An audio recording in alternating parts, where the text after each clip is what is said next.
ሰላም ዩቲዩብ ተከታታዮቼ ዛሬም እንደተለመደ እናንተን የህልም ፍቺ ይዤላችሁ ቀርቤያለሁ። ከህልሞቹ ጋር መቅደል ላይ ነኝ፣ እንድትከታተሉ ጋብዛችኋለሁ። ህልሞቻችሁ እንዲፈታ የምትፈልጉትን ኮሜንት ሴክሽን ስር ማስቀመጥ ትችላላችሁ። ለዚህ ቤት አዲስ የሆናችሁ ሰብስክራይብ በማድረግ ቤተሰብ ሁኑ። ላይክ፣ ሼር ማድረግ እንዳትረሱ፣ የደወል ምልክቱን መጫን እንዳትረሱ፣ አዲስ ሲወጣ እንዲደርሳችሁ ማለት ነው። ሁለት ቪዲዮ ካያችሁ በኋላ አልተፈታም ካላችሁ ስር ደግሞ ማስቀመጣችሁ እንዳትረሱ። ቪዲዮ ሲረዝምባችሁ በማፍጠኛ ማየት ትችላላችሁ። ሁለተኛ ቻናሌን ሰብስክራይብ ያላደርጋችሁ ደግሞ ሰብስክራይብ አድርጉ። አሁን ወደ እናንተ ህልም ፍቺ ወስዳችኋለሁ።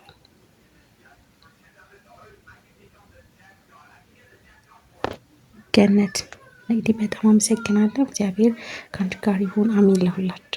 ከሁላችንም ጋር ይሁን። አሁን ህልሜን ፍችልኝ። የተወለድኩበት ቤት ይመስለኛል። ቤቱ እየፈራረሰ ይመስለኛል። ከቤቱ ከፍ ብሎ አንድ የማላቃቸው ካህን ጠመንጃ ይዘው ወደ እኔ ሊተኩሱብኝ ሲያነጣጥሩብኝ እኔ ለመደበቅ ስሞክር አየሁ። እባክሽ ፍችልኝ። እሺ። አንደኛ የፈረሰ ቤት ጸብን፣ ግጭትን፣ አለመግባባትን ያመላክታል። ያው ትዳር ላይ ከሆነ ደግሞ ፍቺንም ያመላክታል።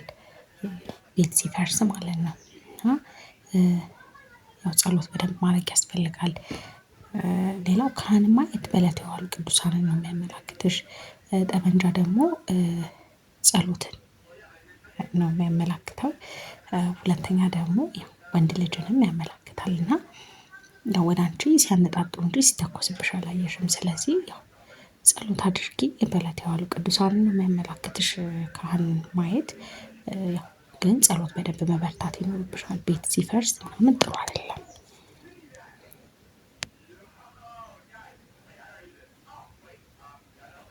ኖላዊ የቤት ቀለም ከታች ሮዝ ከላይ ነጭ ምንድን ነው?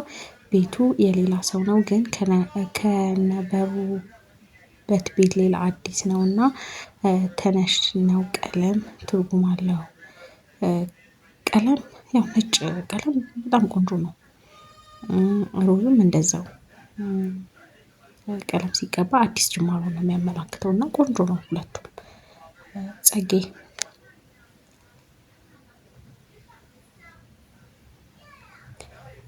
ምርጥ የሆነ የህልም አፈታት ነው። ስለ ህልም የማላውቃቸውን በጣም ብዙ ነገሮች እንዳውቅ አድርገሽኛል። አመሰግናለሁ። እሺ እናት፣ እኔም አመሰግናለሁ ስለምትከታተይኝ።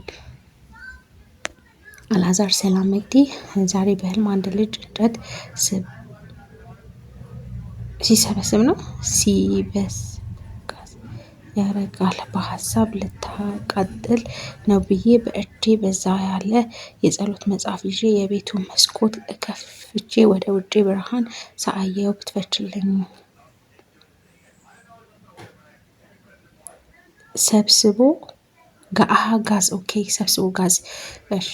እንጨት ሲሳይ ነው ግን ያው አልተቃጠለም አይደል? ጋዝ እንትን ሲልበት ነው ያየኸው። አልተቃጠለም። ጸሎት ማድረግ ያስፈልጋል። ያው ሲሳይ ነው። ያው ቢቃጠል ኖሮ ጥሩ አይደለም። ሌላው ደግሞ የጸሎት መጽሐፍ ይዤ ጸሎት እንድታደርግ እያመላከተ ነው። መስኮቱን ስከፍተው ብርሃን የታየው፣ ስለዚህ መጪ ጥሩ ነገር እንዳለ በህይወት የሚያመላክት ነው። በጣም ቆንጆ ነው። መጪ አስደሳች ነገር፣ ጥሩ ነገር እንዳለ የሚያመላክት ነው። ፍቅር ሰላም እንግዲህ ብዙ ጊዜ ስለምትፈችልኝ አመሰግናለሁ። እሺ፣ ጸጋውን ያብዛልሽ። አሜን። በህልም ልጅ ወልጄ እያጠባው እና ሞተት እየፈሰሰኝ ልጄ ልብስ ያለበስኩት ከአንድ ቤት ወደ ሌላ ቤት አቅፌ ስሄድ እናም የተላጠ ብርቱካን ሰጥቶኝ ስበላ አየሁ። ምን ይሆን? አንደኛ ልጅ መውለድ ከሀሳብ መገላገል ነው። ልጅን ማጥባት ደግሞ ስራሽ ላይ የሆነ ጥሩ ነገር እንዲሆንሽ የምትፈልጊው ላይ በደንብ ጉልበትሽን፣ አቅምሽን እየተጠቀምሽ እንደሆነ የሚያመላክት ነው። ይሄ ያው እድገትን ያመላክትሻል። በጣም ቆንጆ ነው። ሌላኛው አቅፌ ስሄድና የተላጠ ብርቱካን ተሰጥቶኝ፣ ብርቱካን ልጅንም ያመላክታል፣ ሲሳይንም ያመላክታል። ቆንጆ ነው። ገቢንም ያመላክታል። ሚራን ሰላም መቅዲ ሰላም። በህልም ተራራ ላይ ነበርኩ። ብዙ ሰዎች ወርቅ ጠፍቶባቸው ከተራራው ድንጋይ እየፈነቀሉ ሲፈልጉ እኔ እያየው አንድ ወጣት ትልቅ ድንጋይ ከፍ ሲያደርግ መስታወት የምትመስል ትንሽዬ ረዘም ማዕዘን ነገር ብድግ አድርጌ ስሄድ የድሮ ሀገራችን ጠቅላላ ንግግር ካደረገ በኋላ ጠቅላይ ንግግር ካደረገ በኋላ አሁን ያለው ጠቅላያችን ንግግር ያደርጋል። የምናገሩትም ግን አላውቅም። የምናገሩት ከያዝኳት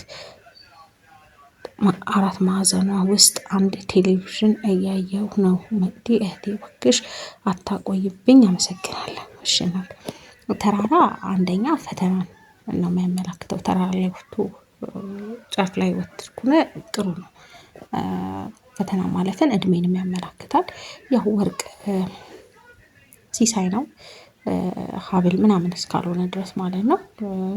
ድንጋይ መፈንቀል ደግሞ የሆነ ከሆነ ልፋት በኋላ የሚገኝ እንትንን ነው የሚያመላክትሽ እና ቆንጆ ነው በጣም። እዛ ውስጥ ግን አንቺ መስታወት ነው ያገኘሽው። መስታወት ደግሞ ዘር መተካትን ገቢን ነው የሚያመላክተው። በጣም ቆንጆ ነው። ያው ጠቅላይ ሚኒስትር ማየት መጪ ጥሩ ነገር በህይወትሽ እንዳለ ስኬት እንዳለ የሚያመላክት ነው። ሀብት ስኬት እንዳለ የሚያመላክት ነው። ያው እንዳልኩሽ መስታወቱን ገቢን ነው የሚያመላክትሽ። ውልደትንም ያመላክታለች ያመላክታል። በጣም ቆንጆ ነው።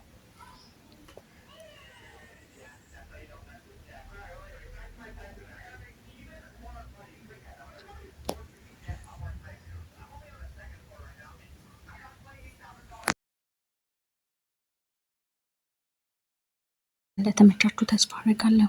ለዚህ ቤት አዲስ የሆናችሁ ሰብስክራይብ በማድረግ ቤተሰብ ሁኑ። ላይክ፣ ሼር ማድረግ እንዳረሱ፣ የደወል ምልክቷን መጫን እንዳረሱ፣ አዳዲስ ሲወጣ እንዲደርሳችሁ ማለት ነው።